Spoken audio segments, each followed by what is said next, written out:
So what is up people, welcome back to my channel. मेरा नाम है सात्विक मिश्रा और आप देख रहे हैं मेरा चैनल जिसका नाम है फैक्टिजियम। इस वीडियो में हम लोग बात करेंगे क्वांटम मैकेनिक्स के बारे में, मेनली उसके एक टॉपिक जो है सुपरपोजिशन। क्वांटम मैकेनिक्स जान लेते हैं कि है क्या। क्वांटम मैकेनिक्स एक स्टडी है जिस पे हम लोग बात करते हैं, हम लोग क्या साइंटिस्ट बात करते हैं एटम से भी छोटे पार्टिकल्स। ये बहुत वियर्ड होते हैं और ये जो पार्टिकल्स होते हैं इनके फिनोमिनन्स के बारे में जानते हैं, जिनमें से एक है सुपरपोजिशन। सुपरपोजिशन एक सिंपल टॉपिक बिल्कुल नहीं है। सॉरी टंग स्लिप हो गई। बहुत डिफ़िकल्ट टॉपिक है, लेकिन इसको इस वीडियो में हम लोग जानेंगे simply. So let's get started. Superposition की पहले हिस्ट्री जान लेते हैं। अर्नस्ट श्रोडिंगर नाम के एक साइंटिस्ट जो मेनली बायोलॉजी पे स्टडी करते थे, उनके दिमाग में एक आइडिया आया। उन्होंने एक थॉट एक्सपेरिमेंट किया कि अगर मैं एक बिल्ली लूँ, उसको एक डब्बे में डाल दूँ जिसके अंदर मैं एक बॉम्ब डाल दूँ। अब इस बॉम्ब की फटने ना फटने की जो पॉसिबिलिटी है वो है 50-50। अब इस बिल्ली को मैं एक कमरे के अंदर बंद कर दूँ और मुझे आवाज़ ना आए उस कमरे से फटने की या नहीं फटने की, और मैं 1 घंटे बाद जाऊँ, तो फिर उस 1 घंटे के टाइम पीरियड के बीच में बिल्ली का स्टेट क्या था? क्या बिल्ली मरी हुई थी, क्या बिल्ली जिंदा थी, या फिर बिल्ली उन दोनों स्टेट्स का मिक्सचर थी? तो इसको सिंपली देख लेते हैं। आइंस्टाइन ने एक थ्योरी प्रपोज की थी जो थी पार्टिकल वेव ड्यूअलिटी के बारे में। तो इसी थ्योरी को फर्दर एक्सप्लोर करते हुए अपन लोग जानते हैं कि जैसे एक एटम ले लो, एटम नहीं, एटम से भी छोटे पार्टिकल्स जैसे इलेक्ट्रॉन ले लो।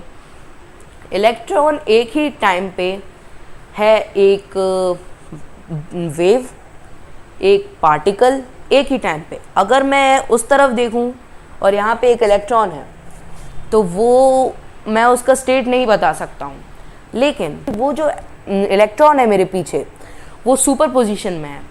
मैं नहीं जानता कि वो मेरे पीछे वेव है या फिर एक पार्टिकल है। इतना मैसिव एक ऑब्जेक्ट होता है उतना ही वो जो उसका जो वेव फॉर्म है, जो उसका पार्टिकल फॉर्म है और उसका वेव फॉर्म है, उतना छोटा होता है। मतलब कि जैसे कि मान लीजिए ये बुक्स, इन बुक्स की तरफ मैं नहीं देख रहा हूँ लेकिन आप देख रहे हो। अब इनका वेव फॉर्म बहुत छोटा है, ये अपन को नहीं दिखता, लेकिन इनका वेव फॉर्म अभी भी है, कहीं एग्जिस्ट कर रहा है। अगर आप कैमरा पलट दूँ मैं और ख़ुद दूसरी तरफ देखूँ तो इनका वेव फॉर्म होगा, नहीं दिखता लेकिन होगा इनका वेव फॉर्म। तो बहुत बहुत बहुत वियर्ड कॉन्सेप्ट है, लेकिन इसको प्रूव भी किया गया है एक एक्सपेरिमेंट जो है डबल स्लिट एक्सपेरिमेंट।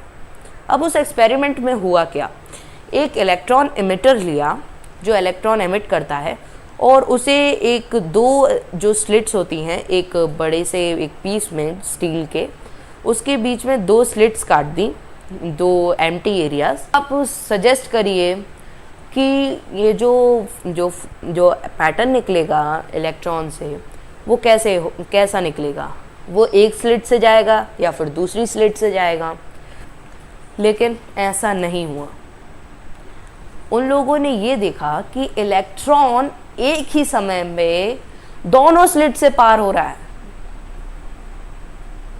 सही में इलेक्ट्रॉन एक ही समय पे दोनों स्लिट से पार हो रहा है। इलेक्ट्रॉन एक वेव के रूप में आया, उन दोनों स्लिट्स को पार किया और उससे बनी 2 वेव्स। अब इसको हम जानते हैं कि पैटर्न को कहते क्या है। ये है एक इंटरफियरेंस पैटर्न। इंटरफियरेंस पैटर्न कैसा होता है पहले ये जान लेते हैं। इंटरफियरेंस पैटर्न की जो एंड की जो स्लिट्स होती हैं, मतलब स्लिट्स नहीं, जो लाइंस होती हैं वो थोड़ी डिम होती हैं, और जो जैसे ही आप मिडिल की तरफ आते हो तो वो थोड़ी डार्क होने लगती हैं। अब ये इंटरफियरेंस पैटर्न जो आ रहा था ये बहुत अजीब आ रहा था, क्योंकि एक इलेक्ट्रॉन एक ही स्लिट से पार होगा। तो एक इलेक्ट्रॉन निकला वेव के फॉर्म में और उसने दोनों स्लिट्स को पार किया और 2 वेव्स बनी, और जहाँ पे दोनों वेव्स ने एक वेव के 2 पार्ट होते हैं, क्रेस्ट और ट्रॉ।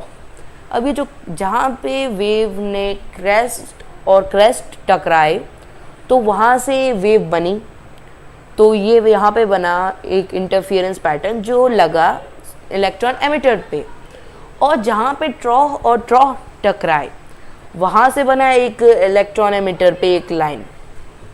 लेकिन जहाँ से क्रेस्ट और ट्रॉ टकराए तो वो एक दूसरे को कैंसिल आउट कर दिए और वहाँ पे एम्प्टी स्पेस रहा, और ऐसे होता रहा और एक इंटरफियरेंस पैटर्न बना।